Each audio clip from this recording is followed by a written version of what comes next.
My Man Jeeves by P.G. Wodehouse. 7. Doing Clarence a Bit of Good. Have you ever thought about it? And when I say thought about it, I mean really carefully considered the question of the coolness, the cheek, or if you prefer it, the gall with which women, as a sex, fairly bursts? I have, by Jove. But then I've had it thrust on my notice, by George, in a way I should imagine has happened to pretty few fellows, and the limit was reached by that business of the Yeardsley Venus. To make you understand the full what-you-call-it of the situation, I shall have to explain just how matters stood between Mrs. Yeardsley and myself. When I first knew her she was Elizabeth Shoolbred, old Worcestershire family, pots of money, pretty as a picture. Her brother Bill was at Oxford with me. I loved Elizabeth Shoolbred. I loved her, don't you know.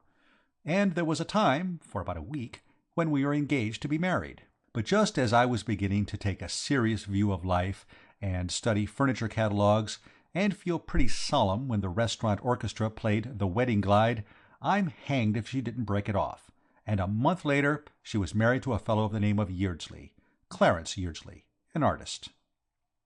What with golf and billiards and a bit of racing, and fellows at the club rallying round and kind of taking me out of myself, as it were, I got over it, and came to look at the affair as a closed page in the book of my life, if you know what I mean. It didn't seem likely to me that we should meet again, as she and Clarence had settled down in the country somewhere and never came to London, and I'm bound to own that, by the time I got her letter, the wound had pretty well healed, and I was to a certain extent sitting up and taking nourishment. In fact, to be absolutely honest, I was jolly thankful the thing had ended as it had done. This letter I'm telling you about arrived one morning out of a blue sky, as it were. It ran like this. My dear old Reggie, what ages it seems since I saw anything of you. How are you? We have settled down here in the most perfect old house, with a lovely garden, in the middle of delightful country. Couldn't you run down here for a few days? Clarence and I would be so glad to see you. Bill is here, and is most anxious to meet you again. He was speaking of you only this morning. Do come. Wire your train, and I will send the car to meet you. Yours most sincerely, Elizabeth Yeardsley. P.S. We can give you new milk and fresh eggs. Think of that. P.P.S. Bill says our billiard table is one of the best he has ever played on. P.P.S.S. We are only half a mile from a golf course. Bill says it is better than St. Andrews. P.P.S.S.S. You must come. Well, a fellow comes down to breakfast one morning with a bit of a head on, and finds a letter like that from a girl who might quite easily have blighted his life. It rattled me rather, I must confess. However, that bit about the golf settled me. I knew Bill knew what he was talking about, and if he said the course was so topping, it must be something special. So I went. Old Bill met me at the station with the car. I hadn't come across him for some months, and I was glad to see him again, and he apparently was glad to see me. "Thank goodness you've come," he said as we drove off. "I was just about at my last grip." "What's the trouble, old scout?" I asked. "If I had the artistic what's-his-name," he went on, "if the mere mention of pictures didn't give me the pip, I dare say it wouldn't be so bad. As it is, it's rotten." "Pictures?" "Pictures. Nothing else is mentioned in this household. Clarence is an artist. So is his father. And you know yourself what Elizabeth is like when one gives her her head?" I remembered then. It hadn't come back to me before, that most of my time with Elizabeth had been spent in picture galleries. During the period when I had let her do just what she wanted to do with me, I had to follow her like a dog through gallery after gallery, though pictures are poison to me, just as they are to old Bill. Somehow it had never struck me that she would still be going on this way after marrying an artist. I should have thought by this time the mere sight of a picture would have her fed up. Not so, however, according to old Bill. "They talk pictures at every meal," he said. "I tell you, it makes a chap feel out of it. How long are you down for?" "A few days." "Take my tip, and let me send you a wire from London. I go there tomorrow. I promised to play against the Scottish. The idea was that I was to come back after the match, but you couldn't get me back with a lasso." I tried to point out the silver lining. "But, Bill, old scout, your sister says there's a most corking links near here." He turned and stared at me, and nearly ran us into the bank. "You don't mean honestly she said that?" "She said you said it was better than St. Andrew's." "So I did. Was that all she said I said? Well, isn't it enough?" "She didn't happen to mention that I added the words, 'I don't think'?" "No, she forgot to tell me that. It's the worst course in Great Britain." I felt rather stunned, don't you know. Whether it's a bad habit to have got into or not, I can't say, but I simply can't do without my daily allowance of golf when I'm not in London. I took another whirl at the silver lining. "We'll have to take it out in billiards," I said. "I'm glad the table's good." "It depends on what you call good. It's half size, and there's a 7-inch cut just out of baulk where Clarence's cue slipped. Elizabeth has mended it with pink silk. Very smart and dressy it looks, but it doesn't improve the thing as a billiard table." "But she said you said—" "Must have been pulling your leg." We turned in at the drive gates of a good-sized house, standing well back from the road. It looked black and sinister in the dusk, and I couldn't help feeling, you know, like one of those Johnnies you read about in stories who are lured into lonely houses for rummy purposes and hear a shriek just as they get there. Elizabeth knew me well enough to know that a specially good golf course was a safe draw to me, and she had deliberately played on her knowledge. What was the game? That is what I wanted to know. And then a sudden thought struck me which brought me out in a cold perspiration. She had some girl down here and was going to have a stab at marrying me off. I've often heard that young married women are all over that sort of thing. Certainly she had said there was nobody at the house but Clarence and herself, and Bill and Clarence's father, but a woman who could take the name of St. Andrews in vain, as she had done, wouldn't be likely to stick at a trifle. "Bill, old scout," I said, "there aren't any frightful girls or any rot of that sort stopping here, are there?" "Wish there were," he said. "No such luck." As we pulled up at the front door, it opened and a woman's figure appeared. "Have you got him, Bill?" she said, which in my present frame of mind struck me as a jolly creepy way of putting it, the sort of thing Lady Macbeth might have said to Macbeth, don't you know. "Do you mean me?" I said. She came down into the light. It was Elizabeth, looking just the same as in the old days. "Is that you, Reggie? I'm so glad you were able to come. I was afraid you might have forgotten all about it. You know what you are. Come along in and have some tea. Have you ever been turned down by a girl who afterwards married and then been introduced to her husband? If so, you'll understand how I felt when Clarence burst on me. You know the feeling.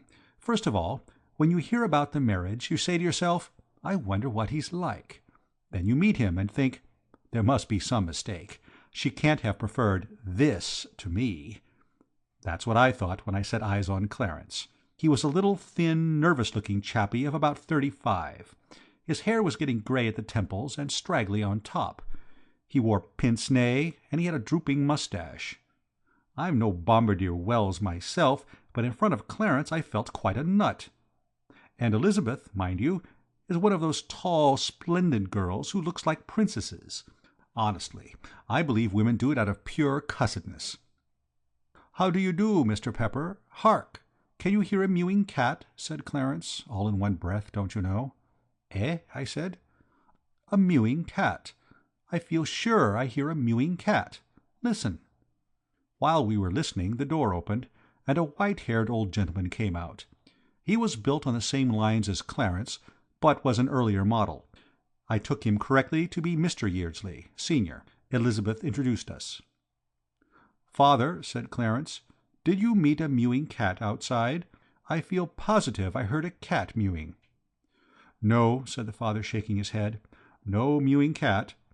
"I can't bear mewing cats," said Clarence. "A mewing cat gets on my nerves." "A mewing cat is so trying," said Elizabeth.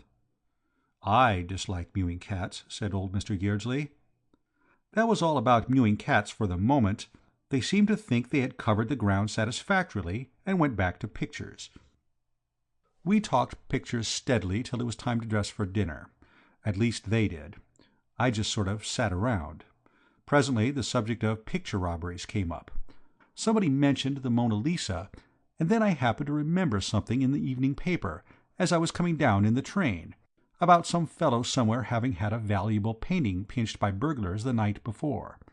It was the first time I had had a chance of breaking into the conversation with any effect, and I meant to make the most of it. The paper was in the pocket of my overcoat in the hall. I went and fetched it. "Here it is," I said.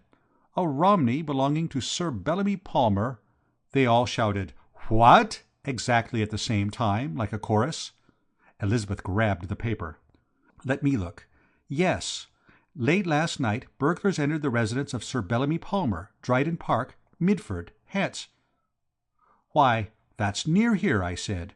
"I passed through Midford." "Dryden Park is only 2 miles from this house," said Elizabeth. I noticed her eyes were sparkling. "Only 2 miles," she said. "It might have been us. It might have been the Venus." Old Mr. Yeardsley bounded in his chair. "The Venus!" he cried. They all seemed wonderfully excited. My little contribution to the evening's chat had made quite a hit. Why I didn't notice it before I don't know, but it was not till Elizabeth showed it to me after dinner that I had my first look at the Yeardsley Venus. When she led me up to it, and switched on the light, it seemed impossible that I could have sat right through dinner without noticing it. But then, at meals, my attention is pretty well riveted on the foodstuffs. Anyway, it was not till Elizabeth showed it to me that I was aware of its existence. She and I were alone in the drawing-room after dinner. Old Yeardsley was writing letters in the morning-room, while Bill and Clarence were rollicking in the half-size billiard table with the pink silk tapestry effects.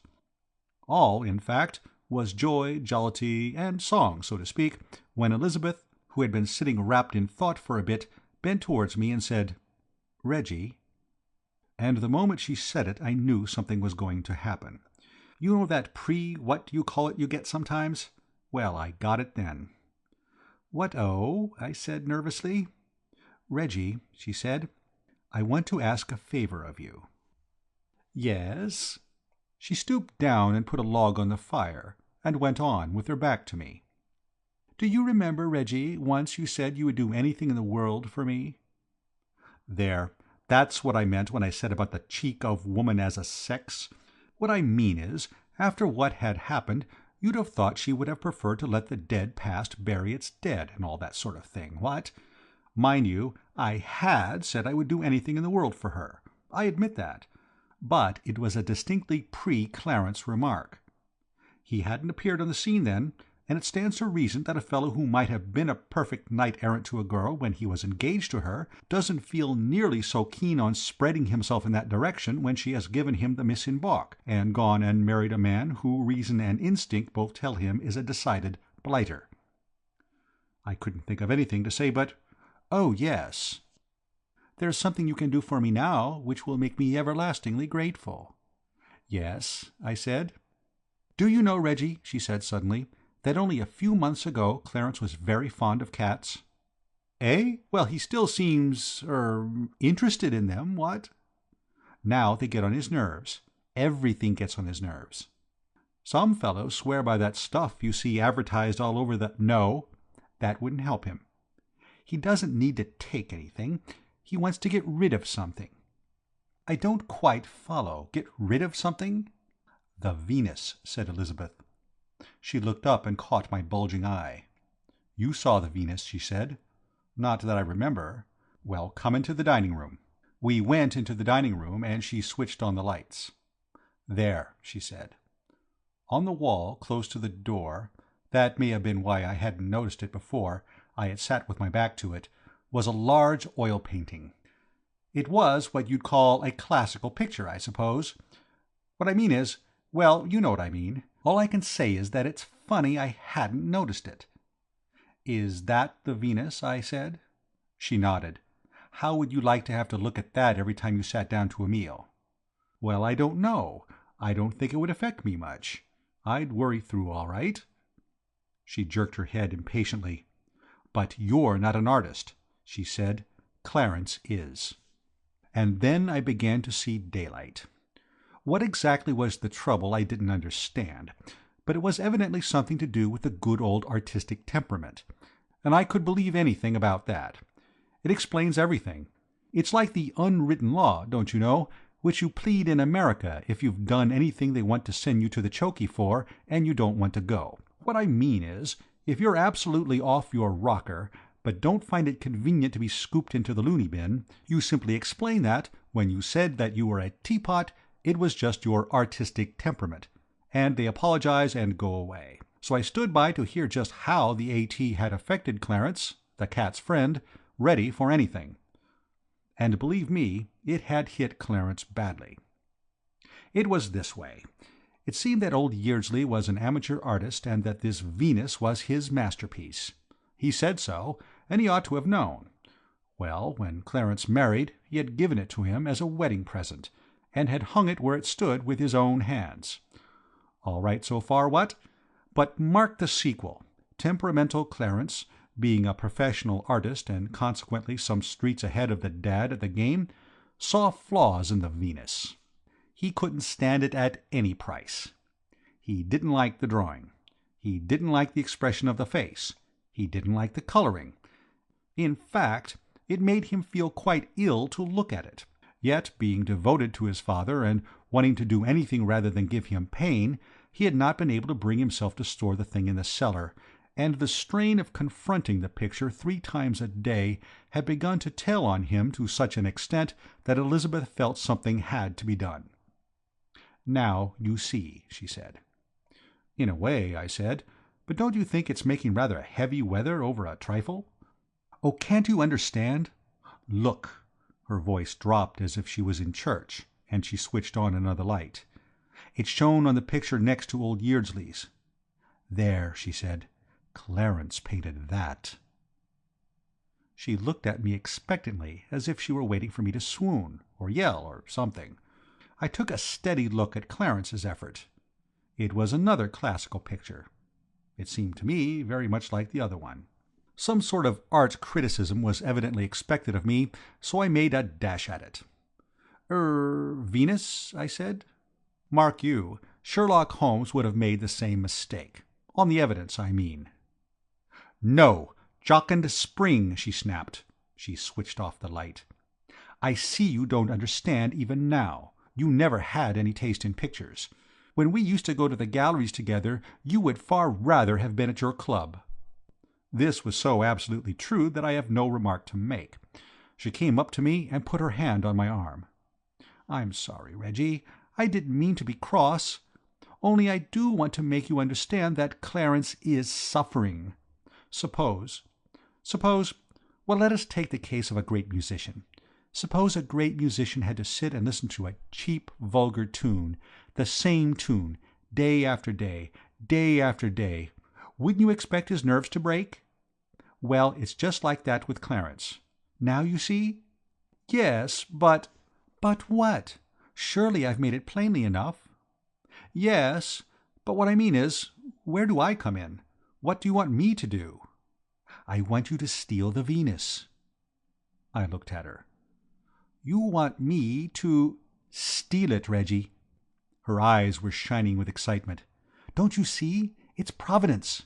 When I asked you to come here, I had just got the idea. I knew I could rely on you. And then, by a miracle, this robbery of the Romney takes place at a house not 2 miles away. It makes the last chance of the poor old man suspecting anything and having his feelings hurt. Why, it's the most wonderful compliment to him. Think, one night thieves steal a splendid Romney. The next, the same gang take his Venus. It will be the proudest moment of his life. Do it tonight, Reggie. I'll give you a sharp knife. You simply cut the canvas out of the frame, and it's done." "But one moment," I said. "I'd be delighted to be of any use to you, but in a purely family affair like this, wouldn't it be better, in fact, how about tackling old Bill on the subject?" "I have asked Bill already. Yesterday. He refused." "But if I'm caught?" "You can't be. All you have to do is take the picture, open one of the windows, leave it open, and go back to your room." It sounded simple enough. "And as to the picture itself, when I've got it?" "Burn it. I'll see that you have a good fire in your room. But—" she looked at me. She always did have the most wonderful eyes. "Reggie," she said. Nothing more. Just Reggie. She looked at me.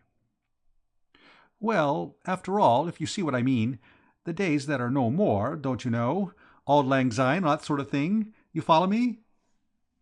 "All right," I said. "I'll do it.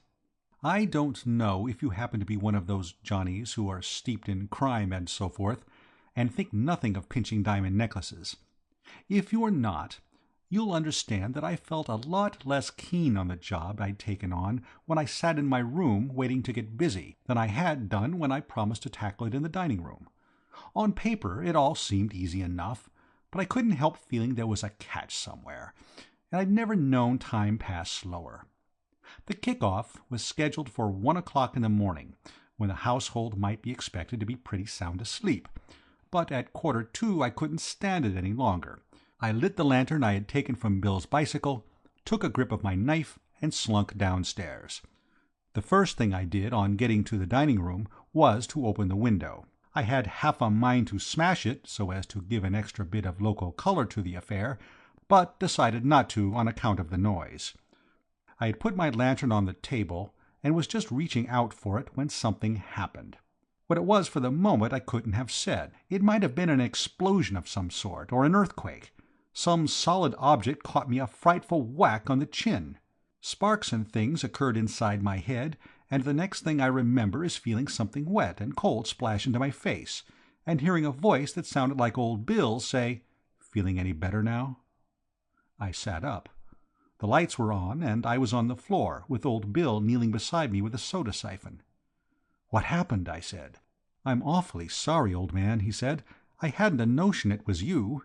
I came in here and saw a lantern on the table, and the window open and a chap with a knife in his hand, so I didn't stop to make inquiries.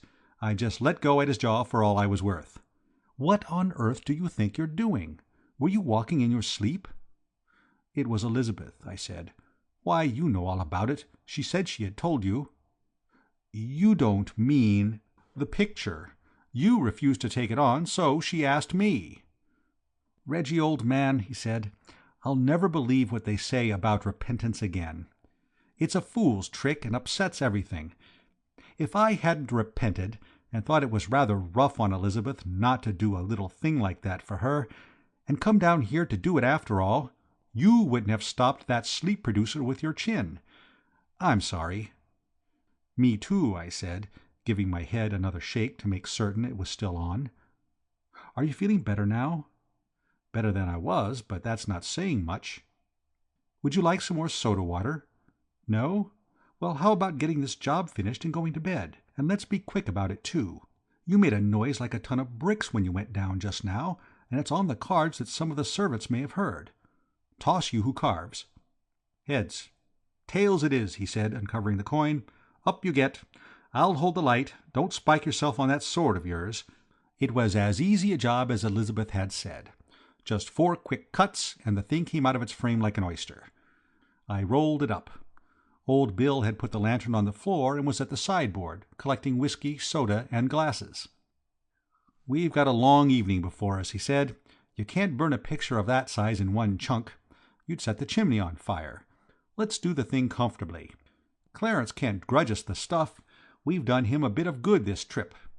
Tomorrow'll be the maddest, merriest day of Clarence's glad New Year. On we go." We went up to my room and sat smoking and yarning away and sipping our drinks, and every now and then cutting a piece of the picture off and shoving it in the fire till it was all gone. And what with the coziness of it, and the cheerful blaze, and the comfortable feeling of doing good by stealth, I don't know when I've had a jollier time since the days when we used to brew in my study at school. We had just put the last slice on when Bill sat up suddenly and gripped my arm. "I heard something," he said. I listened, and by Jove, I heard something too. My room was just over the dining room, and the sound came up to us quite distinctly. Stealthy footsteps, by George, and then a chair falling over. "There's somebody in the dining room," I whispered. There's a certain type of chap who takes a pleasure in positively chivying trouble. Old Bill's like that. If I'd been alone, it would have taken me about 3 seconds to persuade myself that I hadn't really heard anything at all. I'm a peaceful sort of cove, and believe in living and letting live, and so forth.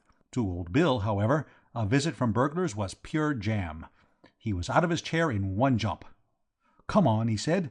"Bring the poker." I brought the tongs as well. I felt like it. Old Bill collared the knife. We crept downstairs. "We'll fling the door open and make a rush," said Bill. "Supposing they shoot, old scout?" "Burglars never shoot," said Bill, which was comforting providing the burglars knew it. Old Bill took a grip of the handle, turned it quickly, and in he went. And then we went up sharp, staring. The room was in darkness except for a feeble splash of light at the near end. Standing on a chair in front of Clarence's jocund spring, holding a candle in one hand and reaching up with a knife in the other, was old Mr. Yeardsley, in bedroom slippers and a grey dressing-gown. He had made a final cut just as we rushed in. Turning at the sound, he stopped, and he and the chair and the candle and the picture came down in a heap together. The candle went out. "What on earth?" said Bill. I felt the same. I picked up the candle and lit it, and then a most fearful thing happened. The old man picked himself up and suddenly collapsed into a chair and began to cry like a child. Of course, I could see it was only the artistic temperament, but still, believe me, it was devilish unpleasant. I looked at old Bill. Old Bill looked at me. We shut the door quick, and after that we didn't know what to do. I saw Bill look at the sideboard, and I knew what he was looking for. But we had taken the siphon upstairs, and his ideas of first aid stopped short at squirting soda water. We just waited, and presently old Yeardsley switched off, sat up, and began talking with a rush. "Clarence, my boy, I was tempted. It was that burglary at Dryden Park. It tempted me. It made it all so simple. I knew you would put it down to the same gang. Clarence, my boy, I—" It seemed to dawn on him at this point that Clarence was not among those present. "Clarence?" he said hesitatingly. "He's in bed," I said. "In bed? Then he doesn't know?" "Even now, young men, I throw myself on your mercy. Don't be hard on me. Listen," he grabbed at Bill, who sidestepped. "I can explain everything. Everything." He gave a gulp. "You are not artists, you two young men, but I will try to make you understand, make you realize what this picture means to me. I was 2 years painting it. It is my child. I watched it grow. I loved it. It was part of my life. Nothing would have induced me to sell it. And then Clarence married, and in a mad moment I gave my treasure to him. You cannot understand, you two young men, what agonies I suffered. The thing was done. It was irrevocable. I saw how Clarence valued the picture. I knew that I could never bring myself to ask him for it back. And yet I was lost without it. What could I do? Till this evening I could see no hope. Then came this story of the theft of the Romney from a house quite close to this, and I saw my way. Clarence would never suspect. He would put the robbery down to the same band of criminals who stole the Romney. Once the idea had come, I could not drive it out. I fought against it, but to no avail. At last I yielded, and crept down here to carry out my plan. You found me." He grabbed again, at me this time, and got me by the arm. He had a grip like a lobster. "Young man," he said, "you would not betray me. You would not tell Clarence." I was feeling most frightfully sorry for the poor old chap by this time, don't you know, but I thought it would be kindest to give it to him straight instead of breaking it by degrees. "I won't say a word to Clarence, Mr. Yeardsley," I said. "I quite understand your feelings, the artistic temperament and all that sort of thing. I mean what? I know. But I'm afraid— well, look." I went to the door and switched on the electric light, and there, staring him in the face, were the 2 empty frames. He stood goggling at them in silence. Then he gave a sort of wheezy grunt. "The gang! The burglars! They have been here, and they have taken Clarence's picture." He paused. "It might have been mine. My Venus," he whispered. It was getting most fearfully painful, you know, but he had to know the truth. "I'm awfully sorry, you know," I said, "but it was." He started, poor old chap. "Eh? What do you mean?" "They did take your Venus." "But I have it here." I shook my head. "That's Clarence's jocund spring," I said. He jumped at it and straightened it out. "What? What are you talking about? Do you think I don't know my own picture, my child, my Venus? See, my own signature in the corner. Can you read, boy? Look, Matthew Yeardsley. This is my picture." And, well, by Jove, it was, don't you know. Well, we got him off to bed, him and his infernal Venus, and we settled down to take a steady look at the position of affairs.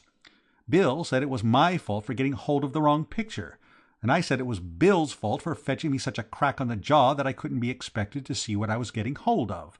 And then there was a pretty massive silence for a bit.